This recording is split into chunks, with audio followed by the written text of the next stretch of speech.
News with Syed में आपका स्वागत है और हम बात करें राजनीति की। एक ऐसे राजनीतिक के मौत की जिसको लेकर दो तरफा बयान आ रहा है। एक तरफा ये कि वो एक माफिया थे, दूसरी तरफ लोग उनके समर्थक कह रहे हैं कि वो मसीहा थे, खासकर गरीबों के मददगार थे। यानी हम बात करें मुख्तार अंसारी की मौत की और ये जायजा लेंगे कि क्या मुख्तार अंसारी को वाकई जेल में जहर दिया जा सकता है क्या। इसके पहले कि जेल में जहर दिया जा सकता नहीं, इस पर बात करते हैं कि जेल के स्ट्रक्चर को लेकर कि जेल में क्या स्ट्रक्चर होता है, कैसे जेल की पूरी फंक्शनिंग होती है, क्योंकि जेल के बारे में बहुत ज़्यादा लोगों को मालूम नहीं होता है।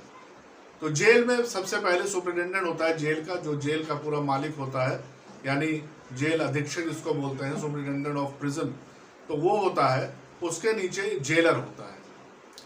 जेलर के नीचे दो डेप्यूटी जेलर होते हैं जो अलग अलग विंग्स के इंचार्ज होते हैं, और जेल में एक अस्पताल होता है, उसका इंचार्ज डॉक्टर होता है। तो जेल के अंदर डेप्यूटी जेलर होते हैं दो, उसके बाद उसके नीचे वार्डन होते हैं, वार्डन के नीचे बंदी रक्षक यानी कांस्टेबल होते हैं जो एक एक सेल के इंचार्ज होते हैं, और उनकी ड्यूटी हर कुछ घंटे के बाद बदलती रहती है, खासकर बंदी रक्षकों की। और जेल में जो फंक्शनिंग है उसके हिसाब से सबसे पहले सुबह में जब जेल के दरवाजे खोले जाते हैं तो उसके पहले गिनती होती है कि कितने मुलजिम हैं, और जब जेल में दोपहर में गेट बंद होता है फिर गिनती होती है, फिर शाम में खुलता है फिर गिनती होती है, फिर जब रात में फिर बंद किया जाता है बंदियों को तो फिर एक गिनती होती है। तो जेल में ये ड्रिल फॉलो किया जाता है। उनमें कोई अगर बीमार है तो जेल का जो अस्पताल होता है उसमें शिफ्ट किया जाता है। कुछ बैरक ऐसे हैं जिनको बोलते हैं सॉलिटरी कन्फाइनमेंट यानी तन्हाई बैरक जिसको बोला जाता है, उसमें अकेले जो हाई प्रिजनर्स होते हैं, हाई रिस्क प्रिजनर जैसे मुख्तार अंसारी थे या बड़े कोई माफिया है या इस तरह के लोग हैं, उनको बंद किया जाता है सॉलिटरी कन्फाइनमेंट में, जहाँ पे बहुत कम लोगों का एक्सेस होता है। लेकिन वहाँ पे भी जो बंदी रक्षक होता है वही उस सेल का इंचार्ज होता है, वही उसके पास ताला चाबी होता है, वही खोलता है बंद करता है। इसके अलावा उसके ऊपर वार्डन, फिर डिप्टी जेलर, फिर जेलर, फिर सुपरिटेंडेंट। तो हम बात करें कि क्या मुख्तार अंसारी को जहर दिया जा सकता है, मुख्तार अंसारी को जहर दिया जा सकता है, नहीं दिया जा सकता, इसको लेकर हमसे ज़्यादा बेहतरीन सुलखान सिंह जो उत्तर प्रदेश के डीजीपी रह चुके हैं, प्रिजन रिफॉर्म कमेटी के चेयरमैन रह चुके हैं, उन्होंने क्या कहा ये आप सुनिए। होने को तो कुछ भी हो सकता है। पुलिस वाले फर्जी मुठभेड़ कर सकते हैं। करीब 250 पुलिस वाले इस समय जेल में हैं, सजा याफ्ता और अंडर ट्रायल मिला करके। तो जब मर्डर कर सकता है पुलिस का आदमी तो क्या नहीं हो सकता। आपने देखा कि सुलखान सिंह ने साफ तौर पे कहा कि उत्तर प्रदेश की जेल में कुछ भी हो सकता है, कुछ भी मतलब कुछ भी। उनका कहना था कि जब जेल के अंदर मर्डर हो सकता है, जेल में पिस्टलें जा सकती हैं, जेल में असलहे जा सकते हैं, और वहां पर मर्डर हो सकता है, यानी जैसे मुन्ना बजरंगी का मर्डर हुआ वेस्टर्न यूपी के जेल में, तो एकदम साफ है कि वहां पे जहर भी दिया जा सकता है। इसको लेकर उनका कहना था कि एक हाई पावर्ड कमेटी जांच होनी चाहिए कि राज्य, क्योंकि स्टेट की अभिरक्षा में अगर कोई प्रिजनर मरता है, उसके परिवार वाले आरोप लगाते हैं तो उसकी जांच होनी चाहिए। तो सुलखान सिंह से बेहतर कोई नहीं बता सकता है कि जेल में क्या क्या हो सकता है। तो क्या मुख्तार अंसारी को जेल में जहर दिया जा सकता है? तो हम बताते हैं कि कैसे जहर दिया जा सकता है, कैसे नहीं दिया जा सकता है। जेल में सुबह सुबह जो नाश्ता मिलता है वो जेल के किचन में बनता है, उसके बाद उसको बंदी रक्षक लेके आते हैं और उसको सेल में दिया जाता है। खासकर हाई प्रिजनर में अकेले उसका अलग से खाना बन जाता है, तो वो जो सारा खाना बनता है उससे अलग वो निकाल के दिया जाता है। तो क्या उसमें जहर बनाया गया नाश्ते में, जिसमें ज़्यादातर दलिया और सब्जी और वो चने वगैरह होते हैं और चाय होती है, क्या उसमें दिया गया है, या दोपहर के खाने में जहर दिया गया है, या रात के खाने में जहर दिया गया है? तो ये ज़रूरी है कि सबकी जांच होनी चाहिए। खासकर मुख्तार अंसारी जो खाने खाए उसका विसरा सैंपल तो वाकई लिया गया है, लेकिन विसरा सैंपल के अलावा उन खानों को भी सीज करना चाहिए, जो खाना उनकी या प्लेट या थाली जो इनमें खा रहे थे उस सबको भी सीज करना चाहिए।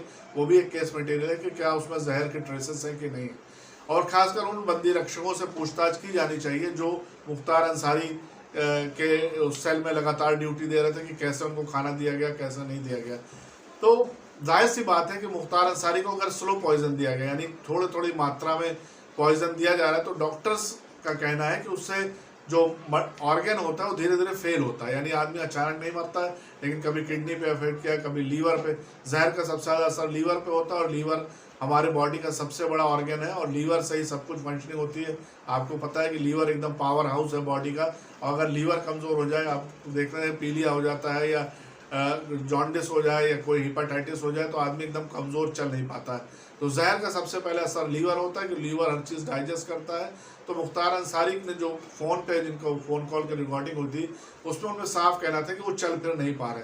तो क्या उस जहर का असर सबसे पहले लीवर में था, और जब उनको जेल से लेकर हॉस्पिटल पहली बार ले गए, आईसीयू में शिफ्ट किया, तो उसके किस डॉक्टर में या किस प्रेशर में उनको दोबारा अस्पताल से वापस भेजा गया जेल के अंदर, क्योंकि जो प्रिजनर इतना बीमार है, चल फिर नहीं पा रहा है, उसको लेकर इतना हाई रिस्क मेडिकल कॉलेज ने क्यों लिया? कि मेडिकल कॉलेज के ऊपर कोई दबाव था? ये मेडिकल कॉलेज के प्रिंसिपल या वहाँ पे जो ड्यूटी पे डॉक्टर्स थे उनसे पूछताछ होनी चाहिए कि वो बताएं कि क्या हुआ था, क्यों उनको डिस्चार्ज किया गया जब वो एकदम फिट नहीं थे। क्योंकि अगले दिन ही हार्ट अटैक हो गया। हार्ट अटैक हुआ या नहीं हुआ इसकी पूरी जानकारी नहीं है, पोस्टमार्टम रिपोर्ट में क्या कहा गया इसकी जानकारी नहीं है। लेकिन अफजाल अंसारी जो उनके बड़े भाई, उन्होंने साफ तौर पे कहा है कि उनको साजिश के तहत मारा गया है और वो जल्दी ही इसका प्रूफ देंगे। हालांकि जहर से मौत के बाद ऐसा नहीं है कि ये पता नहीं चल सकता है कि आदमी के पास अगर बाल का टुकड़ा भी है उस व्यक्ति का, तो उससे भी आज टॉक्सिकोलॉजी इतना आगे बढ़ गया है कि उससे भी ये पता चल सकता है कि इसको जहर दिया गया कि नहीं दिया गया। कई मामलों में हुआ, विदेशों में हुआ, इस देश में भी हो रहा है। हालांकि मुख्तार अंसारी के विसरा सैंपल लिए गए, लेकिन विसरा से छेड़छाड़ ना हो, ये एक बड़ी बात है। और फॉरेंसिक लैब जहाँ जाए वहाँ पे कोई छेड़छाड़ ना हो, ये एक बात है। और पंचनामा में उनके घर के लोगों से साइन उस विसरा सैंपल में लिया गया नहीं लिया गया, ये भी एक देखने वाली बात है। लेकिन इन सब के बीच बता सकते हैं कि मुख्तार अंसारी को जेल के अंदर जहर दिया जा सकता था। खासकर उनके विपक्षी जो ब्रजेश सिंह वगैरह हैं उनसे उनको खतरा था। इसके अलावा सरकारी तंत्र के भीतर उनके दुश्मन हो सकते हैं जो उनकी मौत चाहते रहे हो, या कोई उनके राज उनके पास ऐसा रहा हो जिसकी वजह से उनको लोग मारना चाह रहे हैं। तो इन सब पे सवाल खड़ा हो रहा है। लेकिन ये बात ज़रूर है कि जेल के अंदर सुरखान सिंह के खुलासे के बाद हड़कंप मचा हुआ है, और सुरखान सिंह यूपी के डीजीपी भी रह चुके हैं, और जाहिर सी बात है इसी डिस्पेंशन में थे, यानी योगी सरकार के भीतर। तो एक उनको सवाल वो खड़ा करें, एक बड़ा सवाल है और सरकार को इसका उत्तर देना चाहिए। धन्यवाद। फीडबैक का इंतज़ार रहेगा। लाइक कीजिए, सब्सक्राइब कीजिए और शेयर कीजिए।